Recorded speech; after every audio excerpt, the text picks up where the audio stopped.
बाहुबली धनंजय सिंह एक बार फिर चर्चा में। चुनाव लड़ने को तैयार धनंजय सिंह पहुंच गए जेल।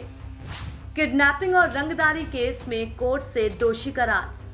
बाहुबली धनंजय सिंह एक बार फिर चर्चा में आ गए हैं। उत्तर प्रदेश की जौनपुर लोकसभा सीट से सांसद रहे धनंजय सिंह को लोकसभा चुनाव से पहले बड़ा झटका लगा है। किडनैपिंग और रंगदारी केस में कोर्ट ने उन्हें दोषी करार दिया है। फिलहाल दोषी धनंजय सिंह को जेल भेजा गया है। दरअसल जौनपुर के पूर्व सांसद और जेडीयू के राष्ट्रीय महासचिव धनंजय सिंह को जौनपुर की एमपी एमएलए कोर्ट ने नमामि गंगे के इंजीनियर से रंगदारी मांगने और उसके अपहरण के मामले में दोषी करार दिया। ये केस साल 2020 का था। धनंजय सिंह के जेल पहुंचने के बाद हर जगह चर्चा है कि चुनाव लड़ने की तैयारी में जुटे धनंजय सिंह के साथ ये गजब खेल कैसे हो गया। बता दें कि धनंजय सिंह आगामी लोकसभा चुनाव में किस्मत आजमाने की तैयारी में थे। इसकी पुष्टि उन्होंने हाल ही में सोशल मीडिया पर अपनी एक पोस्ट के जरिए भी की थी, जिसमें उन्होंने लिखा था, साथियों तैयार रहिए, लक्ष्य बस एक, लोकसभा 73 जौनपुर।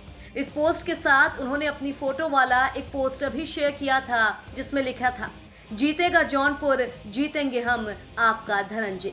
साथ ही सोशल मीडिया प्लेटफॉर्म पर उनके मेन पेज की फोटो भी लक्ष्य 2024 तैयार है हम लिखा हुआ दर्शाती है, जिसे देखकर धनंजय सिंह की चुनावी मंशा साफ झलकती है। दरअसल धनंजय सिंह ने ये सोशल मीडिया पोस्ट बीजेपी की पहली लिस्ट जारी करने के ठीक बाद लगाई।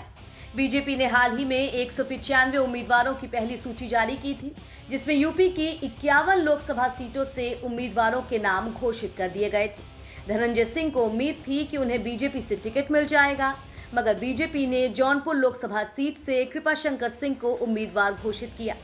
कृपाशंकर सिंह कद्दावर नेता माने जाते हैं। वो महाराष्ट्र के पूर्व गृह राज्य मंत्री भी रह चुके हैं और मूल रूप से जौनपुर जिले के सहोदरपुर ग्राम सभा के रहने वाले हैं।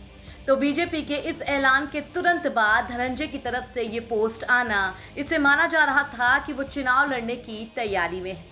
बता दें कि धनंजय सिंह 2 बार के विधायक और 1 बार के सांसद हैं। साल 2009 में बसपा के टिकट पर जीतकर वो जौनपुर से सांसद बने थे। फिर साल 2011 में बसपा प्रमुख मायावती ने उन्हें पार्टी से निकाल दिया। इसके बाद धनंजय सिंह ने कई बार चुनाव में किस्मत आजमाई, लेकिन सफलता नहीं मिली और अब वो अपहरण और रंगदारी के केस में फंस चुके हैं।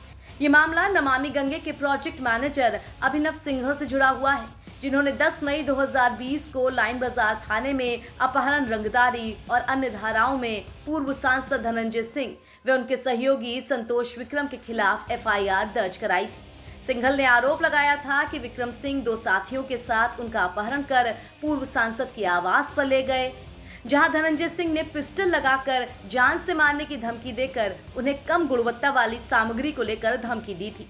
सप्लाई के लिए दबाव बनाया था। इनकार करने पर जान से मारने की धमकी दी थी। इस मामले में एफआईआर दर्ज की गई थी और इसके बाद पूर्व सांसद गिरफ्तार भी हुए थे, लेकिन उन्हें बाद में जमानत मिल गई थी। लेकिन अब धनंजय सिंह एक बार फिर से जेल में हैं और देखते हैं इस बार उनकी किस्मत का क्या फैसला होता है। एनबीटी ऑनलाइन की रिपोर्ट।